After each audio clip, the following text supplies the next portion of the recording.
ଛତୁଆଣିଆ ବଡ ଦେଇଥିଲେ ତ ଡାକିଲେ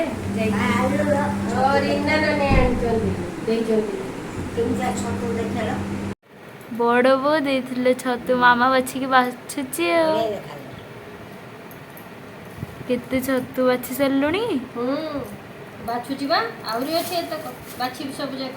ହଁ ପୁରା ଦେଇଛନ୍ତି ନାନୀ ମେଞ୍ଚେ ଛତୁ ବୋଉ ଖାଇବେ ଆମେ ଖାଇବୁ ବୋଲି ଆମ୍ବୁଲ ପକେଇକି କରିଦେବା ଟିକେ ବେସର ବଢ଼ିଆ ଲାଗିବ ଆଉ ମାଆଙ୍କ ପାଇଁ ଟିକେ ଛତୁ ଭଜା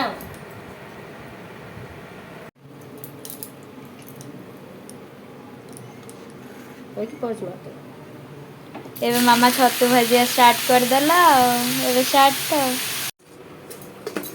ଛତୁ ବେସର ଷ୍ଟାର୍ଟ ହେଇଗଲା।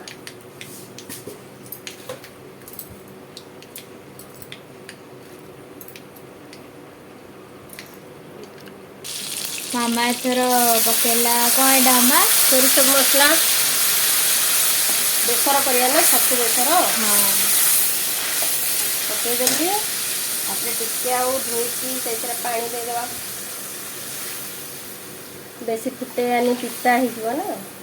ମାମା ଇଏ ଲଙ୍କା ଗୁଣ୍ଡ ତ ପକେଇଦେଲୁ ଲୁଣ ହଳଦୀ ପକେଇଛି ନା ଆଗ ବା ଦେଖୁନୁ ହଳଦୀ ଦେଖାଉନି କଲର ହଳଦୀ ଲୁଣ ପକେଇଲି ତାପରେ ଏଇ ଲଙ୍କାଗୁଣ୍ଡ ପକଉଥିଲି ତୁ ଆସିଲୁ ଆମ୍ବୁଲ ହେଇ ଦେଖେ ପକେଇଛି ଶୁଖିଲା ଲଙ୍କାଟେ ବି ପଡିଛି ସେତେବେଳେ ଶୁଖିଲା ଲଙ୍କା ପକଉଥିଲୁ ତୁ ଆଳୁ ବି ପକେଇଛି ଟିକେ ଆଉ ଖାଲି ଫୁଟିଲେ ଛତୁ ପଡିବ ଆଉ ତାପରେ ରେଡି ଆମର ହଉଛି ଛତୁ ବେସର ଆଉ ଭାତ ସହିତ ଖାଇବ ଆଉ ବଢିଆ ଲାଗିବ ଆଜି ତାହେଲେ ଆଉ ମାମା ବଢିଆ ବାସ୍ନା ହେଲାଣି ହେଇଗଲାଣି କି ଖାଇବା? ହଁ ଦେଖୁନୁ ଛତୁ ବେସର ହେଇଗଲା ପୁରା ରେଡି ତୋ ନାକକୁ ବାସ୍ନା ଗଲା ମାନେ ଜାଣେ ହେଇଗଲା ସବୁ ରେଡି ପୁରା ଛତୁ ବେସର ବଢିଆ ଖାଲି ମାଙ୍କ ପାଇଁ ଆଉ ଟିକେ ଛତୁ ଭଜା କରିଦେଲେ ଏଇଠି ରେଡି ପୁରା କରିବୁ ଏଇଠି ବସେଇବି ଛତୁ ଭଜା ହଉ ଆଉ ଛତୁ ବେସର କରିଛି ଖାଇଲ କେମିତି ଲାଗୁଛି?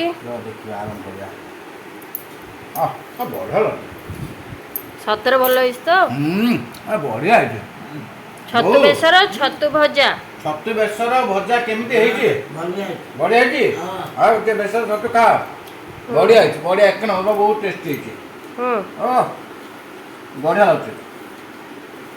ଆମ ଭିଡ଼ିଓଟି ଯଦି ଭଲ ଲାଗିଥିବ ତାହେଲେ ଲାଇକ୍ ସେୟାର ଏବଂ ସବସ୍କ୍ରାଇବ୍ କରିବା ଭୁଲିବେ ନାହିଁ।